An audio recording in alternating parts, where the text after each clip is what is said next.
Roller coaster weather conditions this year putting pressure on local citrus growers. Channel 5's Cecilia Gutierrez spoke with one grower who's seen his ups and downs this year. Cecilia?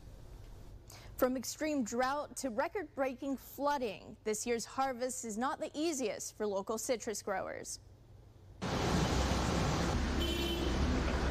The sound of heavy machinery, forklifts whizzing by, and thousands of boxes of citrus stacked up means harvest is in full swing.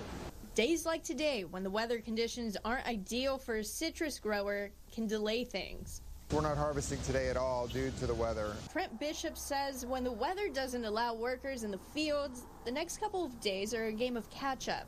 We're going to make sure that we've protected all the fruit for tomorrow's orders and simply go out tomorrow and harvest enough for Thursday, Friday, and Saturday. It's a love-hate relationship with winter for a citrus grower.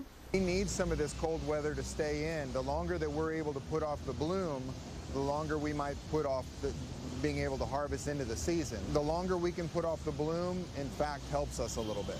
Cold snaps help a grower. This season is seeing its share of challenges. This fruit this year is extremely small, much smaller than what we've seen last year or even the year prior. The markets are also a little bit depressed relative to what we've seen over, let's say, like a 5 or 7 year rolling average. President of Texas Citrus Mutual, Dale Merton, says the smaller fruit can be attributed to the roller coaster of weather conditions this year. It was just a really, really tough, unusual growing season this year. The disaster that the cotton farmers and the grain farmers had last spring has really just caught up to us now.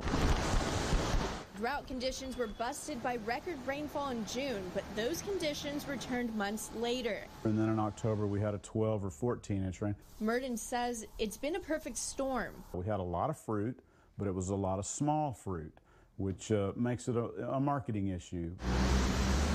It's not all sour news. Merton says with winter coming to a close and more fruit out there, growers should stay in the black for the remainder of the season. Merton also says as long as there's no late freezes this winter, the harvest shouldn't be delayed too much due to cold snaps. In the studio, Cecilia Gutierrez, Channel 5 News at 6.